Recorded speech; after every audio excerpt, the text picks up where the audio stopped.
चिड़िया ने हिम्मत नहीं छोड़ी। वह अपने बच्चों को संभालती रही। कुछ देर बाद उसे याद आया कि बच्चों ने अभी तक खाना भी नहीं खाया। बारिश की बावजूद वह हिम्मत करके उड़ गई और थोड़ी दूर से दाना लेकर आई।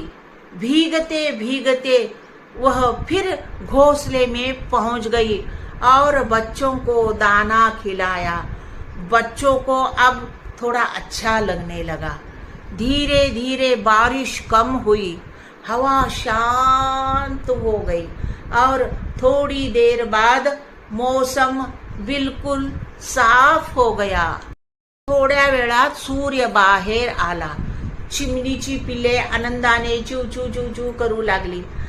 आई, आपण वाचलो ना ग?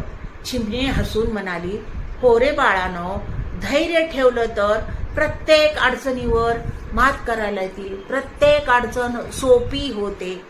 इतक्यात आजीने आपली गोष्ट संपवली। आजोबा हसून म्हणाले, पाहिलंस चिंटू, छोटी चिमणीनेही धीर सोडला नाही, म्हणून ती आपल्या पिल्ल्यांना वाचवू शकली। चिंटूने उत्सुकतेने विचारले, आजोबा, आपणही असे धाडसी बनू शकतो ना?